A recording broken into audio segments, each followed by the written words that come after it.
माँ जी, मैंने देवरानी जी के मायके वालों को शगुन में देने के लिए सारे गिफ्ट्स रख लिए हैं। चलो अच्छा है, अब मेरी छोटी बहू भी आ जाएगी तो मेरी सारी चिंता खत्म हो जाएगी। हाँ माँ जी, सब अच्छा ही होगा। अब तो जल्दी ही होली भी आने वाली है। नई बहू के हाथों से इस बार होली का प्रसाद यानी गुजिया बनवाएंगे। हाँ हाँ, अब तो तू जेठानी बनने वाली है, जो मर्जी करवा अपनी देवरानी से। कुछ दिन बाद उर्मिला के छोटे बेटे अर्जुन की शादी निधि से हो जाती है और निधि उस घर की बहू बनकर आ जाती है। उर्मिला अपनी नई बहू की आरती कर उसका गृह प्रवेश करवाती है।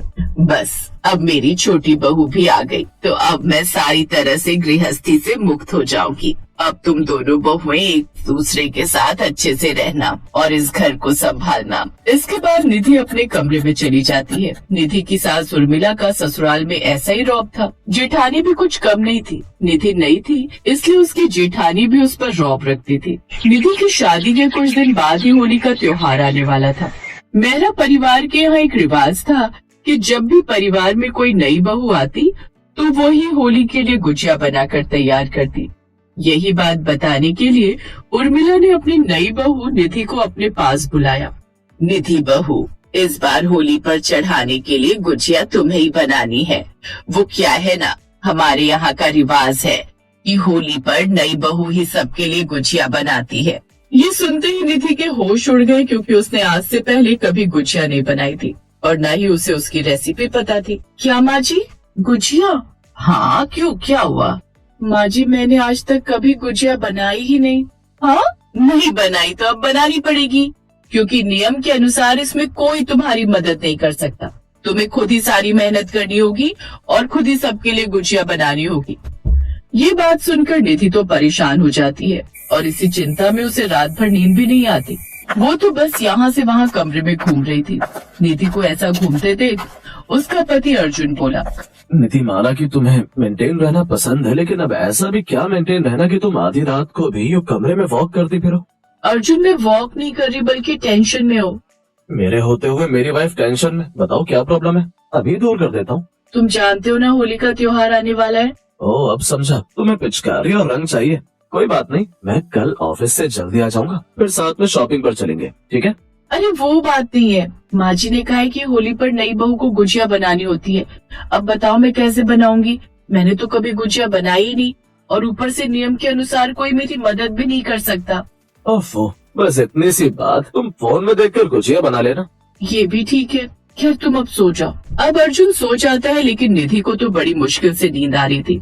फिर निधि अपनी माँ को फोन करती है। माँ, मुझे बड़ा डर लग रहा है। अब तुझे समझ आया मैं क्यों तुझे होली पर हर बार अपने साथ रसोई में गुजिया बनाने के लिए कहती थी। लेकिन नहीं, तुझे तो मेरी सुननी ही नहीं थी, हर बार बहाने बनाकर निकल जाती थी।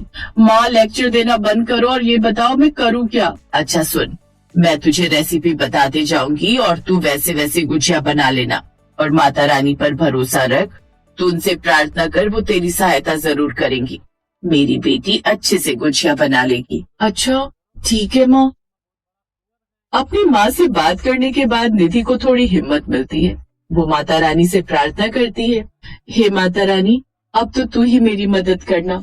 मैं अपने परिवार की इज्जत रख सकूं और सबको मेरे हाथ की बनी गुजिया खूब पसंद आए। जय माँ दुर्गा, जय माँ दुर्गा। थोड़ी देर बाद वो माँ दुर्गा का नाम जपते जपते ही सो जाती है। रात को उसके सपने में माँ दुर्गा आती हैं। तुमने मुझे सच्ची भक्ति से याद किया है निधि, और चिंता मत करना, तुम पूरी दृढ़ निश्चय से गुजिया बनाने की तैयारी करना। तुम जरूर अच्छे से गुजिया बना पाओगी। ऐसे ही होली का दिन भी आ जाता है। बड़ी बहू, तूने टेंट वाले को बोल दिया ना आने को, और रंग गुलाल गुब्बारे इन सब का इंतजाम हो गया ना? नई बहू की पहली होली है, मेहमान भी आते ही होंगे। जी माँ जी, सारी तैयारियां हो गई हैं, यहाँ तक कि स्नैक्स भी ऑर्डर कर दिए हैं। अब कुछ रहता है तो वो है देवरानी जी के हाथ की बनी गुजिया।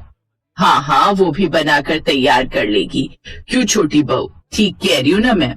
जी माँ जी। हाँ तो अब जी माँ जी क्या कर रही है? अब जाओ और उसकी तैयारी कर जाकर। अब निधि रसोई में जाकर माता रानी का नाम लेती है, साथ ही अपनी माँ को फोन करती है। माँ, मैं तैयार हूँ सारे सामान के साथ, अब बस तुम बताती जाओ क्या क्या करना है। वो अपनी बात पूरी कर पाती, उस दौरान ही नेटवर्क न होने की वजह से फोन कट जाता है, जिसके बाद फोन भी नहीं लगता। हे भगवान, अब क्या करूं? हाँ, आइडिया, YouTube लगाती हूँ। लेकिन फोन पर भी YouTube नहीं चलता क्योंकि उसी वक्त वाईफाई का भी नेटवर्क ठीक से नहीं आ रहा था। हे माता रानी, ये सब क्या हो रहा है? माता रानी मेरी मदद कर। वो माता रानी को याद करती है कि तभी एक छोटी बच्ची वहाँ आ जाती है। तुमने मुझे बुलाया और मैं तुम्हारी मदद के लिए आ गई निधि। क्या माँ? क्या आप सचमुच मेरी मदद के लिए आई हैं? जय हो माँ। तभी उसकी जेठानी वहाँ आती है।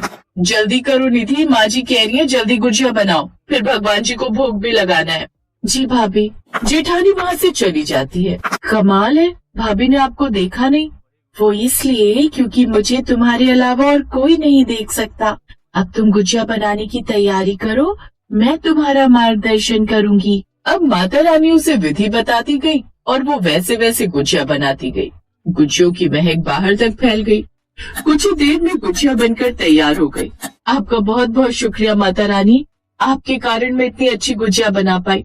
अब आप ये गुजिया चखकर बताइए कि ये कैसी बनी है। माता रानी ने उसके हाथ की गुजिया का भोग स्वीकार किया। उनको गुजिया बड़ी पसंद आई और अब वो निधि को आशीर्वाद देकर वहाँ से अंतर ध्यान हो गई। निधि की सास और जेठानी वहाँ आई। अरे वाह बहू, खुशबू तो बहुत ही अच्छी आ रही है और तुमने कितनी अच्छी गुजिया भी बनाकर तैयार कर ली। इन गुजिया को देखकर तो लग ही नहीं रहा कि तुम्हें ये बनानी नहीं आती होगी। माँ जी, बस यूँ समझ लीजिए कि ये सब माता रानी की मेहरबानी है मुझ पर। फिर वो सभी मिलकर भगवान जी को भोग लगाते हैं, जिसके बाद वो सभी साथ में होली मनाते हैं। निधि बहुत खुश थी और मन ही मन माता रानी का धन्यवाद करती है।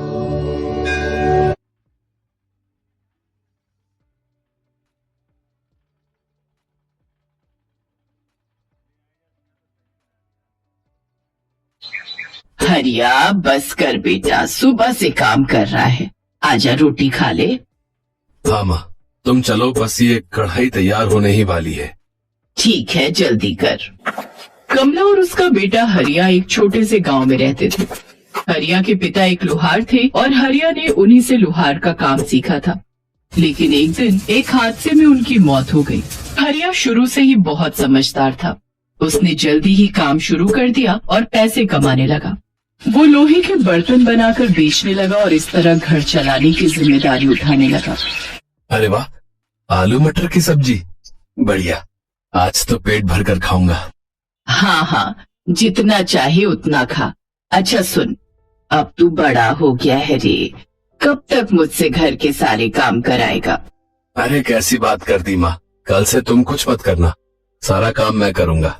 अरे बैल बुद्धि, मैं ये कह रही थी कि तू अब ब्याह कर ले।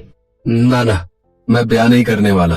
क्यों भाई, सब करते हैं तो फिर तू क्यों नहीं करेगा? माँ, मैं जितना कमा पाता हूँ उसमें हम दोनों का ही गुजारा ठीक से नहीं हो पाता। ऐसे में तीसरी का खर्चा कहाँ से उठाऊंगा?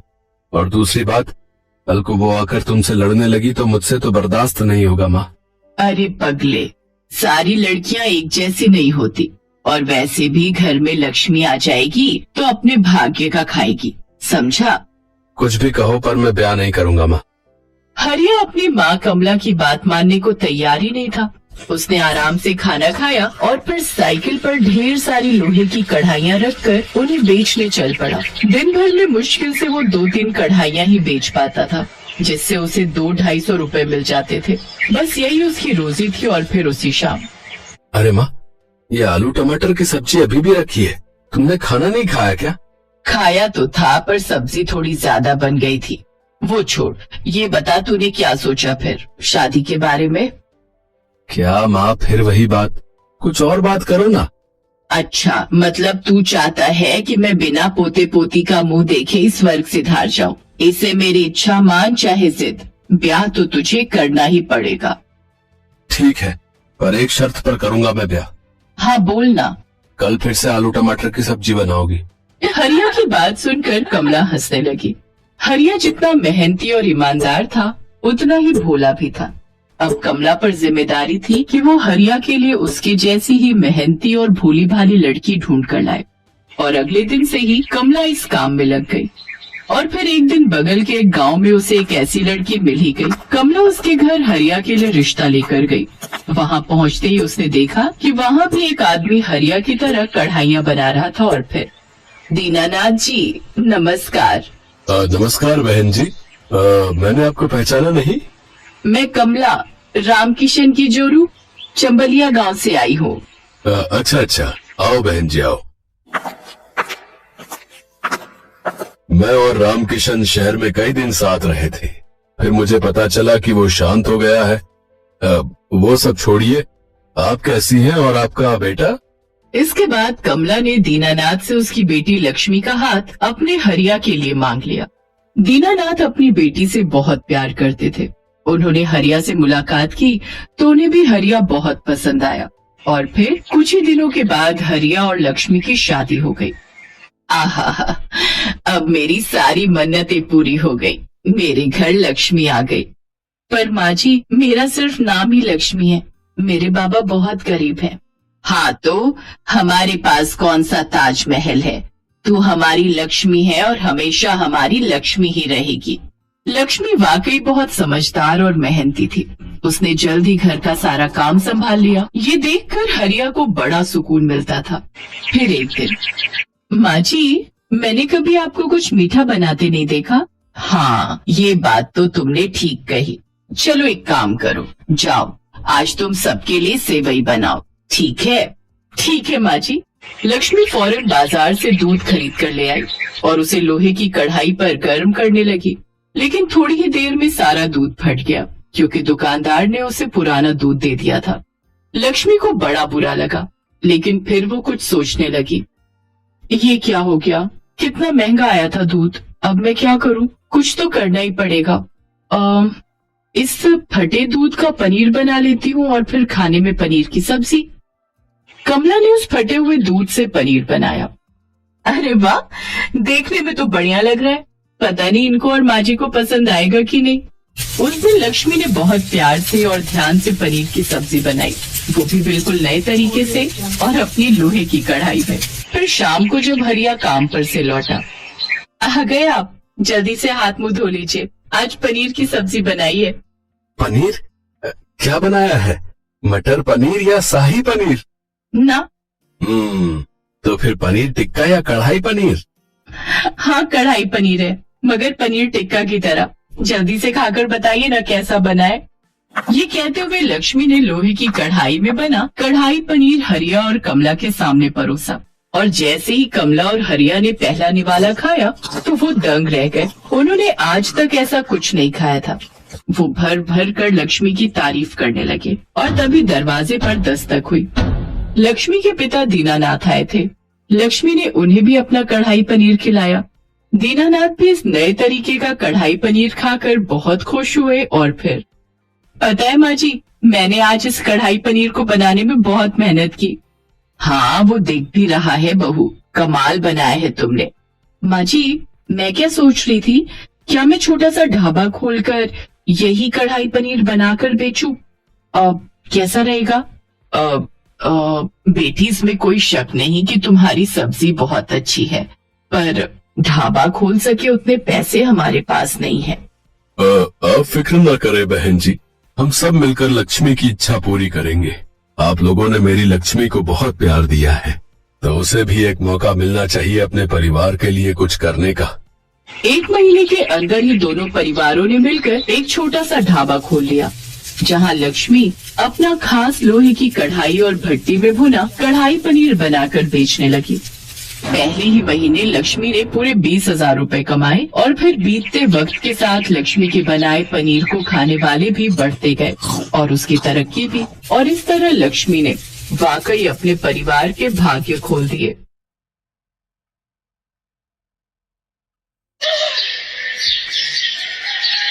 वाह वाह अक्षरा बहू, क्या कमाल की सब्जी बनाई है। ऐसा कर, मेरे लिए तो तू 2 रोटी और सेक दे। पेट तो भर गया लेकिन मन नहीं भरा। माँ जी, लेकिन आटा तो खत्म हो गया। कोई बात नहीं, मैं अभी और आटा लगा देती हूँ। बहू, आटा लगा ही रही है तो मेरे लिए भी 2 रोटी और लगा देना। वो क्या है ना कि गर्मा गर्म रोटी का स्वाद ही अलग होता है। जी पापा जी। अक्षरा रसोई में जाती है, लेकिन वो देखती है कि उसकी देवरानी मालिनी रसोई की सफाई करके बर्तन धो रही थी। अरे मालिनी, तुमने चकला बेलन सब धो दिए क्या? हाँ दीदी, मैंने सोचा जब तक मम्मी पापा खाते हैं तब तक मैं अपना काम निपटा लेती हूँ, उसके बाद हम भी सुकून से खाना खा लेंगे। फिर उसके बाद के बर्तन तो नहीं धोने होंगे ना? हाँ लेकिन अभी मम्मी जी और पापा जी को 2-2 रोटी और खानी है। क्या? लेकिन अभी तो मैं सबसे पूछ कर आई थी तो उन्होंने मना कर दिया था, और अब 2 मिनट में फिर रोटी मांगने लगे। हाँ, आटा भी फिर से लगाना पड़ेगा और किचन की सफाई और बर्तन फिर से धोने होंगे। कभी कभी तो मुझे लगता है ना कि ये रसोई नहीं ढाबा है, ढाबा जो हर वक्त चलता ही रहता है। अरे बहू, अभी तक रोटी बनी नहीं क्या? पता नहीं दोनों सारा दिन क्या करती रहती हैं। 2-2 बहुएं हैं फिर भी खाना टाइम से नहीं मिलता है। जब देखो दोनों आपस में गुटरगू करती रहती हैं। भाभी, मुझे और चावल खाने हैं, 1 कटोरी ला दो ना। लेकिन रेखा, चावल तो सारे खत्म हो गए, जो भी थे पापा जी और तुम्हें दे दिए। ऐसे कैसे खत्म हो गए? पूरा 1 क्विंटल का कट्टा रखा है स्टोर रूम में, और तुम मेरी बेटी को 1 कटोरी चावल देने से भी मना कर रही हो। देखा माँ, भाभीयों के राज में तो खाने को भी तरसना पड़ रहा है। अब यहाँ खड़े खड़े मेरा मुंह क्या देख रही है? जा जल्दी से कुकर में 1 सीटी लगवा दे। चावल तो कुकर ने बनाने हैं, तूने थोड़ी ना। अक्षरा गुस्से में रसोई में जाती है। अरे मालिनी, ला कुकर भी इधर दे। दीदी, मेरा क्या फायदा हुआ बर्तन धोने का? आप एक एक करके फिर सब ले रही हो। अरे तो क्या करूं? तू कितना भी घिस ले, हम लोगों की मेहनत तो इस घर में किसी को नजर आने वाली नहीं। कपड़े मशीन धो देती है, चावल कुकर बना देता है, साबुन बर्तन धो देता है, और हम दोनों दिन भर झक मारते हैं। दीदी, ये तो रोज का ही ड्रामा हो गया है इस घर का। किसी को आखिर में 1 रोटी तो किसी को 1 कटोरी चावल और चाहिए। अरे बर्तन तो पूरे ही गंदे होते हैं ना। ला अब दे ना बर्तन, अब हम और कर भी क्या सकते हैं? अगर नहीं दिया खाना तो लोग कहेंगे 1 कटोरी चावल और रोटी के लिए बहू ने अपने ससुराल वालों को तरसा दिया। दोनों बहुएं फिर से काम पर लग जाती हैं। इसी तरह वो दोनों सारा दिन किचन में ही लगी रहती, जिस वजह से वो ना तो ठीक से अपने बच्चों की पढ़ाई पर ध्यान दे पाती और ना अपने पतियों के कपड़े समय से प्रेस कर पाती। उन दोनों के 1-1 बच्चा है। सास ससुर और ननद को मिलाकर कुल 9 लोगों का परिवार है। इतने सारे लोगों के लिए खाना बनाने और खिलाने और उनके बर्तन धोने में ही इनका सारा दिन निकल जाता है। दीदी, हम दोनों का सारा दिन रसोई में ही निकल जाता है। कभी कभी तो ऐसा लगता है ये लोग घर में बहू नहीं बल्कि रसोईया ब्याह कर लाए हैं। बात तो तेरी एकदम सही है, सारा दिन ठूस ठूस कर कद्दू की तरह बनते जा रहे हैं। अरे घर में 2-2 बहुएं पकाने के लिए इसका मतलब ये थोड़ी ना कि तुम 4 दिन का राशन 1 दिन में ही खा जाओ। और तो और अब तो बच्चे भी बड़ों की देखम देखी करने लगे हैं। मालिनी, अब हमारा भी बेशरम बनने का वक्त आ गया है। इनकी अकल ठिकाने लगाने का ना मेरे पास एक आइडिया है, जरा कान इधर तो दे। अक्षरा अपनी देवरानी मालिनी को सारा प्लान समझा देती है। फिर अगले दिन सुबह की चाय में वो ढेर सारा मीठा डालती है और फिर चाय पीने के बाद अपनी सास से कहती है, मम्मी जी लाइए जरा मैं आपका शुगर नाप दूं। लेकिन बहू, मुझे क्या हुआ है? हुआ नहीं है तो हो जाएगा। ये देखिए आपका शुगर कितना बढ़ा हुआ है। मैं अभी डॉक्टर को बुलाकर आपका सारा हेल्थ चेकअप करवा देती हूँ, कहीं आपको कुछ हो गया तो। अरे शुभ शुभ बोल मरे मेरे दुश्मन। अच्छा तू डॉक्टर को बुला ले, लगे हाथ तेरे पापा जी का भी चेकअप करवा लेंगे। कुछ देर बाद डॉक्टर घर आता है। अरे माता जी, अपने वजन पर कंट्रोल कीजिए, नहीं तो ये शुगर आपकी जान लेकर छोड़ेगा। और अंकल जी, आपका वजन तो और दुगनी तेजी से बढ़ रहा है। आपको अपने खाने पर कंट्रोल करना है और 2 रोटी से ऊपर नहीं खानी। हे भगवान, ये डॉक्टर तो हमारे खाने के पीछे ही पड़ गया। माता जी, आपको बुढ़ापे तक स्वस्थ रहना है और पोते पोतियों को बड़े होते देखना है, तो खाना तो कंट्रोल करना ही पड़ेगा ना। नहीं नहीं, मुझे इतनी जल्दी नहीं मरना। बहू, तू ना आज से मेरे लिए 2 ही रोटी बनाना। डॉक्टर उन सबका ब्लड सैंपल ले जाता है और शाम को रिपोर्ट लेकर आता है। माता जी, मैंने कहा था ना आपको शुगर है। अब से आपको चावल, आलू और मीठा नहीं खाना है। और बाबूजी, आपको भी कोलेस्ट्रॉल की दिक्कत है, इसलिए आपको भी अपने खाने पर अब से ध्यान देना है। और रेखा, तुम्हारा भी वजन उम्र के हिसाब से ज्यादा है, इसलिए तुम्हें भी अपने खाने पर ध्यान देना होगा। अभी तो तुम्हारी शादी भी नहीं हुई, तुम्हारे शरीर को तो अभी कई बदलावों से गुजरना है। डॉक्टर ये कहकर वहाँ से चला जाता है।